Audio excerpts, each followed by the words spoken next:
Hey guys, welcome to chapter 3 of your Garden Escape Adventures of 2024. So we're going to jump kind of where we were when we were making the butter, where I've got the rough chop on my escapes, and here we're just going to get garlic paste.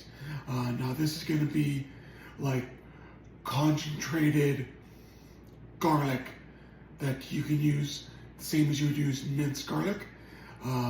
We're going to add a little bit of oil, a little bit of salt, a little bit of lemon juice, and freeze it, and that's how we're going to store it, is freezing it.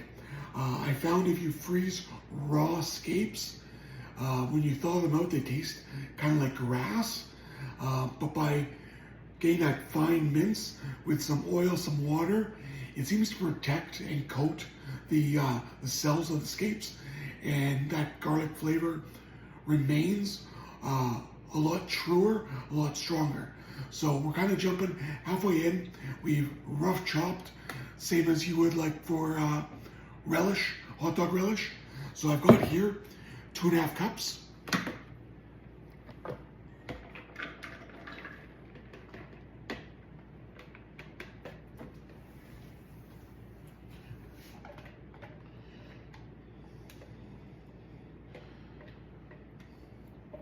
And then we're just going to add a little bit of oil, a little bit of water.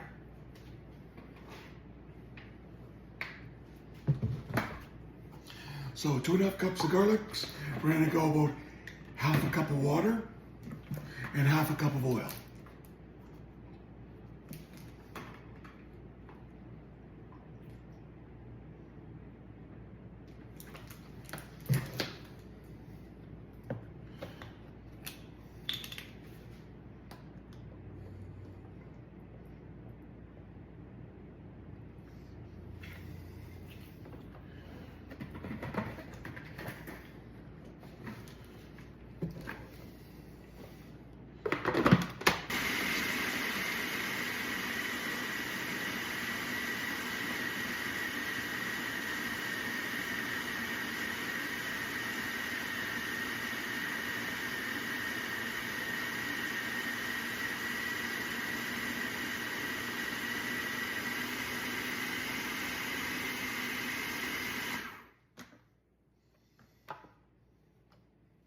Scrape the sides. Now I'm sure you could hear when it kind of loosened up. So now that we're kind of almost there, we're just going to add a little bit of lemon juice just to add that extra, that floral punch, a little bit of acidity. We're about a 1/4 cup. It may seem like a bunch, but your escapes aren't going to come out citrus or lemony tasting.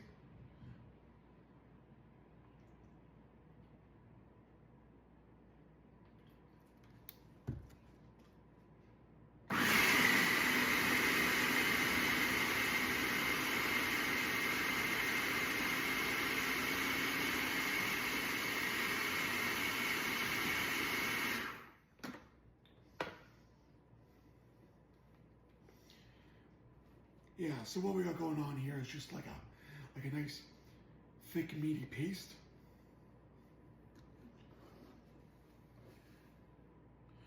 You know, it's kind of holds together like almost like parboiled rice, where it kind of clumps together, but it still falls apart in individual grains. We add just a pinch of salt.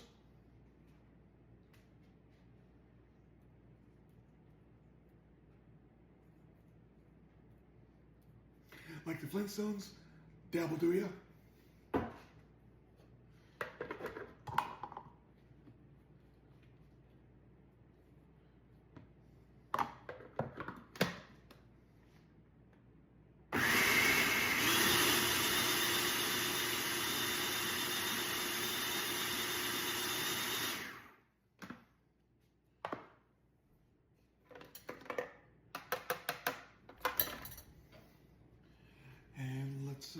Let's give her a go.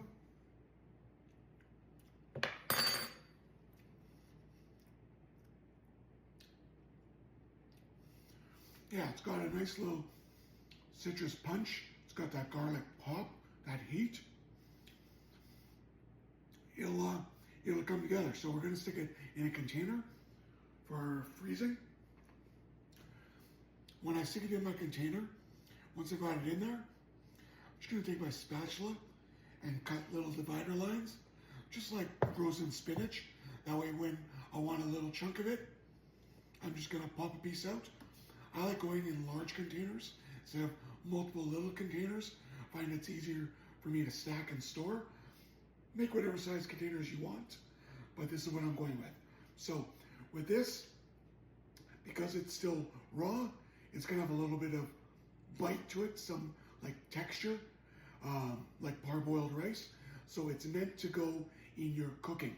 So that'll marry together with all their other flavors and soften up a little bit. If you try and eat this raw, it's gonna be a little bit gritty, just because the scapes, that's the natural tendency. They're almost like asparagus texture. So I'm gonna put this in, freeze it, and we're gonna continue on. I've got, like I said, another 90 pounds. I'm probably gonna end up dehydrating and making garlic scape powder out of the bulk of it. That way I can seal it up, vacuum seal it, and store it on the shelf, and it's not gonna get stale. But that's another video for another day. Okay guys, so I'm all done. Like I said, basically I just, with my spatula, I cut some lines in there. They're not gonna be 100% separated, I understand that. But once they're frozen, with the amount of contact that is there, because I've broken it up, they'll break off those pieces really quickly. So this one I made bigger pieces, and this one I did more thinner pieces. So depending on what I'm going to use it for, how much I need, I can take out the appropriate sized chunk to cook with. If I'm making a large crock pot of chili, I'll probably use one of the larger pieces. If I'm adding it to some soup, I may throw in a smaller one, or even half of a small one, depending on how much garlic I feel like taking. So that's what we're left with, and